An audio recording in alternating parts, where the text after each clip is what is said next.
Senhor Presidente, senhores membros do Governo, senhoras e senhores deputados, o Governo do Partido Socialista acrescenta hoje mais uma página triste ao imenso livro antissocial que iniciou em 2005. A promessa eleitoral de que o Código do Trabalho seria revisto com base nas propostas feitas quando era oposição foi definitivamente metida na mesma gaveta onde o Partido Socialista há muito tempo meteu o socialismo. Num ambiente de clara intranquilidade, motivada pela grave crise financeira internacional e com os juros a comerem o mês a mês o poder de compra das famílias, num ambiente de medo e insegurança quanto ao futuro, motivados pelo desemprego real, que atinge mais de 560 mil pessoas em Portugal, e a precariedade atinge mais de 1.700.000 pessoas, particularmente jovens, num ambiente de angústia e desesperança, onde os salários e pensões dão para cada vez menos dias do mês, onde mais de 151 mil pessoas não levam para casa mais de 310 euros, José Sócrates e o Ministro do Trabalho resolveram presentear os portugueses e portuguesas com este Código do Trabalho.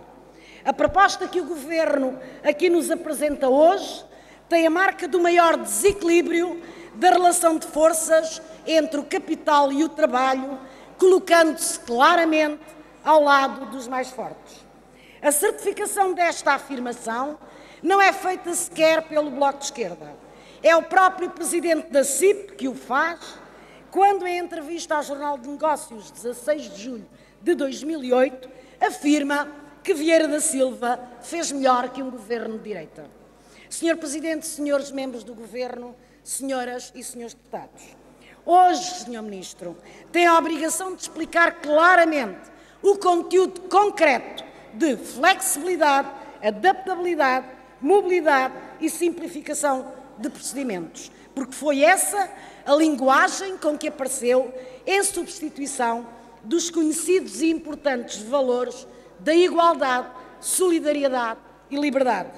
Tem a obrigação de explicar claramente o que se pretende com o banco de horas, do contrato de trabalho intermitente e do princípio da não integração do trabalhador.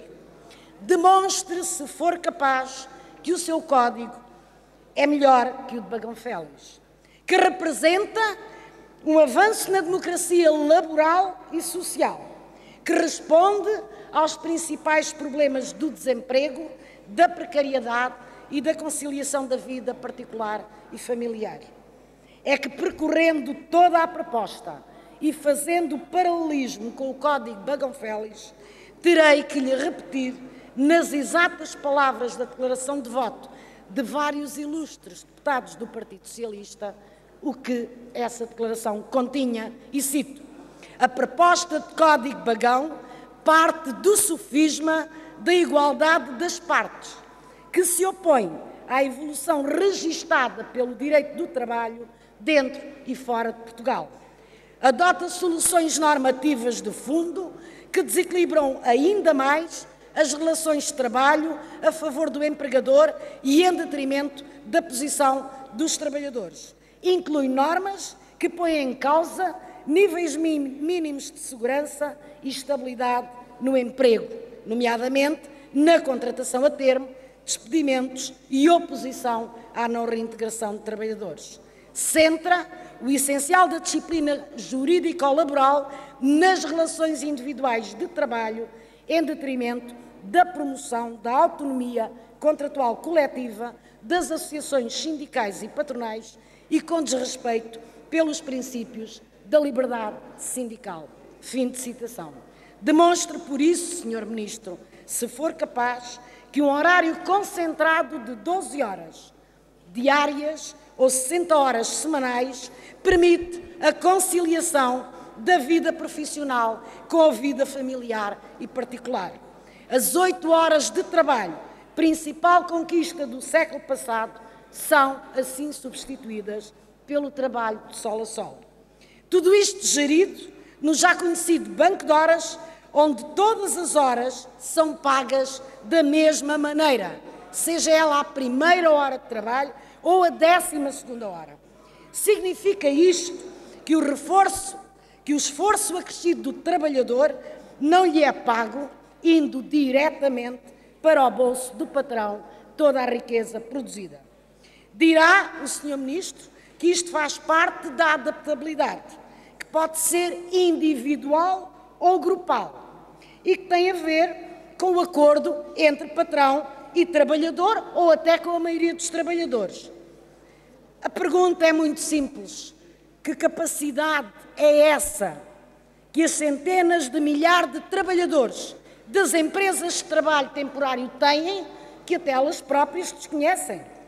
São trabalhadores que não sabem para quem trabalham, mas percebem que a precariedade laboral em que vivem lhes permite ser despedidos sem nenhum direito. Quem fala das empresas de trabalho temporário fala dos falsos recibos verdes, dos contratos a termo e dos trabalhadores crescentemente explorados em nome da ameaça do desemprego.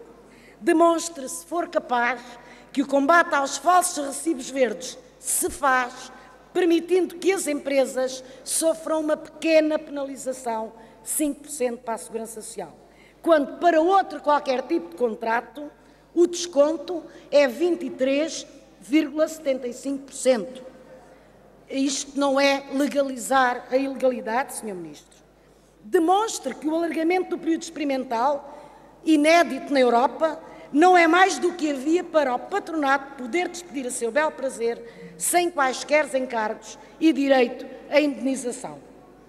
Sr. Presidente, senhores membros do Governo, senhoras e senhores deputados, em 12 de julho de 2008, dizia o Ministro Vieira da Silva ao Expresso: se fosse difícil despedir, não havia este desemprego. É verdade. Que seja um Ministro socialista a abrir o caminho ao despedimento simplex é elucidativo dos propósitos desta revisão da legislação laboral, agora se percebendo melhor as palavras de Bagão Félix quando acusava este Código de ser demasiado amigo dos patrões. O Bloco de Esquerda mantém a sua exigência da revogação do Código de Trabalho, renovando propostas suas e recuperando outras que eram do PS quando era oposição. Destacarei apenas algumas. Primeira proposta do Partido Socialista: reintrodução do princípio do tratamento mais favorável para o trabalhador, porque esta é a parte mais fraca na relação de trabalho. Redução progressiva do horário de trabalho para 35 horas, de forma a permitir a criação de mais emprego e de tempo para viver. Dinamização da contratação coletiva contra o vazio contratual e a individualização das leis das relações laborais, pondo fim à caducidade das convenções coletivas e permitindo a manutenção dos direitos dos trabalhadores até nova convenção. Diminuição da precariedade, limitando os contratos a termo a 1 ano, fim do qual o trabalhador passa a efetivo. O exercício democrático do direito de greve e da prestação dos serviços mínimos. Permitir a readmissão do trabalhador em caso de despedimento ilícito.